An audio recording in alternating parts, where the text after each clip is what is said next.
स्पष्ट दिसत अंधार पडायला का बघा. जय गुरुदेव. आज आपण 121व्या जयंतीनिमित्त आज आपण पटनापूर येथे आमच्या मित्रमंडळीसोबत आमचे ढोले सर, दवरे सर, राके सर, तसेच आमचे झळके सर, तसेच आमचे कुचे सर, वादकर सर यांच्या समवेत आम्ही पटनापूर येथे आलेलो आहोत. तर आजच्या या कार्यक्रमानिमित्त भरपूर आपल्या महाराष्ट्रातून, मराठवाड्यातून अंध जमात जी आहे, जसं आपण जात धर्म यानंतर पाळत असताना सुद्धा आमच्या फुलाजी बाबांनी आपला जो मार्ग जो सांगितला, या मार्गानंतर शांततेत राहून आपण कसं जीवन जगलं पाहिजे आणि या जीवनातून आपला हा सुखकर जीवन कसं आपल्याला काढता येईल यासाठी बाबांनी दिलेलं शिका, संघर्ष करा आणि एकमेकास सहाय्य करून आपलं हे जीवन पुढच्या पिढीसाठी कसं योगदान राहील यासाठी त्यांनी आपल्याला शिक्षण दिलेलं आहे. यांचा मुख्य जो होता सांगण्याचं जो शिक्षण होतं ते म्हणजे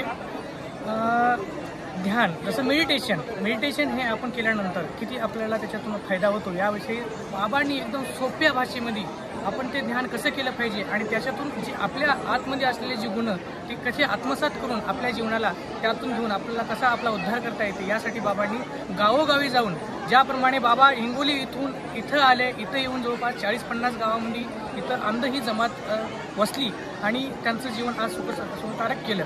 ज्यावेळेस बाबा इथं आले त्यावेळेस बाबांना खूप काही असं इथं आल्यानंतर लोकांशी खूप जीवनासाठी संघर्ष करावा लागला. कारण इथं ते आले होते त्यावेळेस आमच्या इकडे एवढी शेत जमीन नव्हती, परंतु इथं आल्यानंतर लोकांनी जमीन धरून आपला शेती करण्याचा व्यवसाय हा त्यांनी केला आणि इथं त्यांची गावं, छोटी गावं उभारण्यात आली.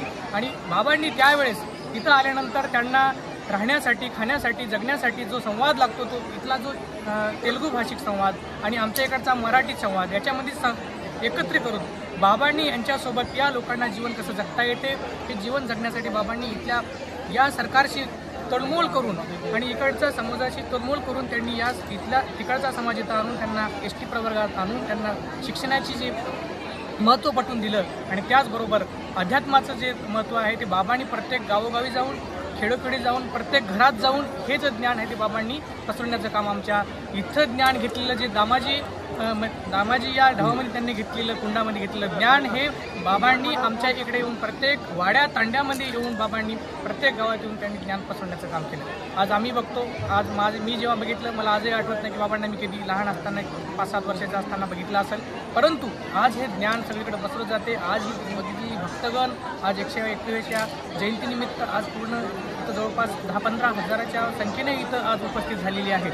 तर असं हे ज्ञान घेण्यासाठी आज आमच्या महाराष्ट्रामध्ये म्हणा किंवा मराठवाड्यामध्ये म्हणा तर जवळपास आज 200 किती ध्यान केंद्र आहेत, 240 ध्यान केंद्र आहेत आणि प्रत्येक ध्यान केंद्राचे प्रत्येक अध्यक्ष, उपाध्यक्ष, त्यांचे सदस्य आणि त्यांची जी त्याच्यानंतर त्यांची जी भक्तगण आहेत हे रोज आपली त्यांची आरती करून त्यांची जे गुणगान आहेत, बाबांचे जे गुणगान जे त्यांचे गुण आहेत ते आपल्या आतमध्ये येऊन आत्मसात होऊन त्यांचे गुण घेऊन आपल्याला कसं शिक्षण घेऊन कसं आपल्याला शिक्षण घेऊन आपल्याला जीवन सुधारता येते यासाठी बाबांनी खूप प्रयत्न केलेत. असं हे खूप छान अतिशय सुंदर असं आम्हाला या बाबांनी जी भेट दिली, ध्यानाच्या बाबतीत असो, ज्ञानाची गोष्ट असू द्या आणि आज आमचा जो समाज आहे, समाज पण न कळत असू द्या आपल्याला जो आपल्यालाच वाटते की जन्मानंतर आपल्याला प्रत्येक गोष्ट खाण्यासाठी दिलेली आहे, पण काही घातक गोष्टी असतात ते ती व्यसन बनून जाते. जसं कोणती गोष्ट असू द्या, जसं की जर भक्ती असेल तरी ती व्यसनच आहे, जर बाकी जेवण असले जास्त खाल्लं तर ते व्यसन एक प्रकारचं ते हानिकारकच बनते आपल्या शरीराला. तर तसं काही असं आपल्याला जन्मल्यानंतर कोणत्या गोष्टी घ्याव्या, कोणत्या घेऊ नये, कोणत्या कराव्या, कोणत्या करू नये बाबांनी ह्या सांगितल्या.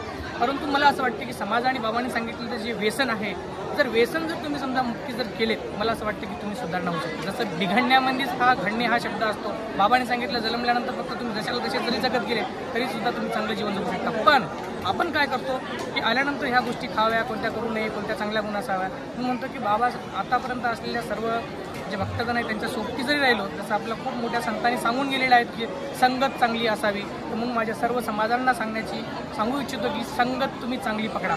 जर संगत जर आपली चांगली असेल तर मी सांगतो की आपलं जीवनसुद्धा सुखी समृद्धी होऊ शकते.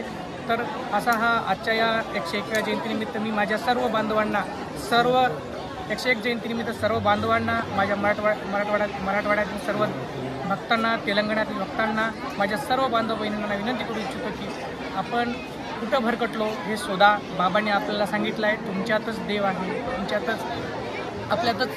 बाबांनी सांगितलेला जो आहे तो सर्व आतमध्ये विश्वामध्ये आपण आहोत, आपला विश्व आहे. ज्याप्रमाणे मन आपल्या शरीरात आहे पण ते दिसत नाही, तर मनाला पकडण्यासाठी आपल्याला ध्यान धारणा केल्याशिवाय आपल्याला कुठलाही मार्ग नाही. तर मी असं इच्छितो आमच्यासोबत आलेले ढवरे भाऊ यांना विनंती करतो की 2 शब्द आजच्या याबद्दल बोलावे.